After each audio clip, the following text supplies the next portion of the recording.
auprès de celui qui connaît toutes, qui te connaît mieux que toi-même, qui connaît ton père, qui connaît ta mère, qui connaît le nombre de battements de ton cœur, qui connaît le nombre de battements, et même le nombre de tes cheveux, il connaît. Même quand tes cheveux de ta tête tombent, lui, il connaît. Vous comprenez? Mais c'est à lui qu'on doit faire confiance.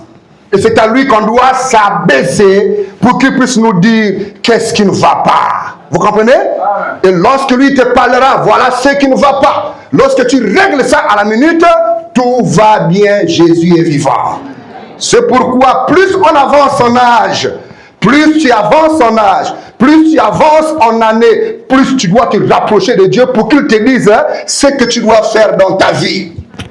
Vous n'avez pas reçu le droit de le fuir. Et quand vous le fouillez, vous ne connaissez plus ce qui se passe dans votre destinée.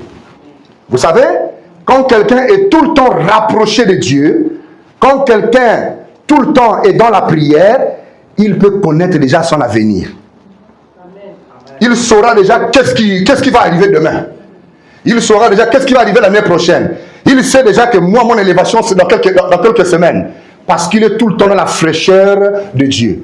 Comme Dieu connaît toutes choses, comme il est suprême, comme il détient la santé, comme il détient le bonheur, comme il détient la réussite, tu t'accroches à celui qui a la réussite, tu réussiras. Tu t'accroches à celui qui a la santé, tu auras la santé. Tu t'accroches à celui qui a le bonheur, tu auras le bonheur. Mais comme le bonheur, c'est Jésus-Christ, comme la délivrance, c'est Jésus-Christ, comme la guérison, c'est Jésus-Christ, l'argent, c'est Jésus-Christ, la santé et tout, c'est Jésus-Christ. Parfois, vous n'avez pas besoin de venir voir le pasteur prie pour moi. Quand tu rentres dans la présence de Jésus-Christ, les choses commencent à te quitter seul. Amen.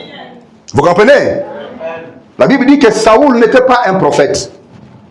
Saoul commençait seulement à marcher avec des personnes qui étaient ointes. Et comme il marchait avec des gens qui étaient oints, les gens ont été surpris qu'un jour, Saoul, pendant qu'il marchait avec les gens qui prophétisaient, il marchait avec eux et tout d'un coup, les gens disent, oh, donc Saoul aussi est devenu prophète maintenant. Regardez, Saoul est tenté de prophétiser. Vous savez quoi? L'onction se contamine. Si tu marches avec quelqu'un qui a l'onction, qu'on le veuille ou pas, tu finiras par avoir l'onction. Alléluia. Vous devez savoir choisir les catégories de personnes avec qui vous devez marcher dans la vie. Ne marchez pas avec des gens qui ne te produiront rien. Moi, j'ai commencé à grandir à mon âge. Quand j'avais 10 ans, ma tante partenaire m'avait dit, si tu veux avoir de grandes choses comme réalisation dans la vie, ne marche pas avec les gens du même âge que toi. Il faut marcher avec des gens qui sont plus âgés que toi, qui ont 15 ans plus que toi, ou 10 ans plus que toi. Ils vont te développer vite. Tu m'écoutes? Donc, à chaque fois qu'elle me voyait avec les gens du même âge que moi, qui est 10 ans, quand elle me regarde, c'est que, ah, la tante ne veut pas que je sois avec eux. Alors, j'étais beaucoup plus avec des vieux. Vous comprenez? Et quand j'étais avec les vieux, entre jeunes, j'aimais manger les ongles. Les jeunes ne me disaient pas d'arrêter de manger les ongles. Mais quand j'étais avec les gens plus âgés que moi, quand je commence, hey, si c'est comme ça, tu retournes chez tes parents là-bas. Ici, on ne mange pas les ongles ici. Et il faut savoir comment te tenir. Vous voyez un peu? Donc même quand la chemise n'est pas bien arrangée, hey, si c'est comme ça, tu ne dois pas arranger la chemise là comme ça.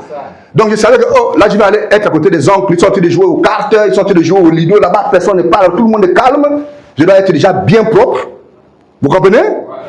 Une chaussure bien propre. Comme ça quand je suis à côté, oui là tu es bien propre là. Assieds-toi, tu prends la chaise là. Vous comprenez? Pendant que les autres jouent dehors, ils sont sales, ils jouent au ballon. Moi je suis en train d'observer les vieux pendant qu'ils sont en train de faire les choses. Vous comprenez? Après, à un moment donné, je ne voulais plus être avec les petits là. Donc, ce qu'on me faisait là-bas chez les grands, moi je faisais ça maintenant aux petits. Vous comprenez? Ceux du même âge que moi, quand ils viennent vers moi, je gronde. Faut pas te tenir comme ça. Ça c'est quoi? C'est ce que l'habitude que tu fais là. Vous comprenez? Donc, ce que je reçois de l'autre côté, moi je donne ça à ceux qui étaient du même âge que moi. Vous comprenez, non? Mais qu'est-ce que ça m'a fait après? Quand papa est mort, j'avais déjà 17 ans. Dieu a permis qu'à l'âge de 17 ans, j'ai construit ma première maison. Vous comprenez? J'aimais m'asseoir avec ceux qui faisaient les briques. Les Maliens là, les Burkinabés, tout ça que les gens insultent là, moi j'aimais beaucoup rester à leur côté.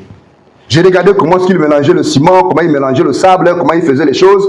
Et donc, avec mes 10 ans, je suis à côté d'un Malien. Après, il me dit, écoute, prends la pelle, soulève-moi ça, tu mets là-bas. Prends ceci, soulève-moi ça, tu mets là-bas. Donc, quand je rentre à la maison le soir, parfois je rentre avec 10 000. L'autre me donne 2 000, l'autre me donne 3 000, l'autre me donne 5 000. Je rentre à la maison, j'ai 10 000. Donc, quand je sors 10 000, les autres, hein, de ma promotion, tu as eu ça où?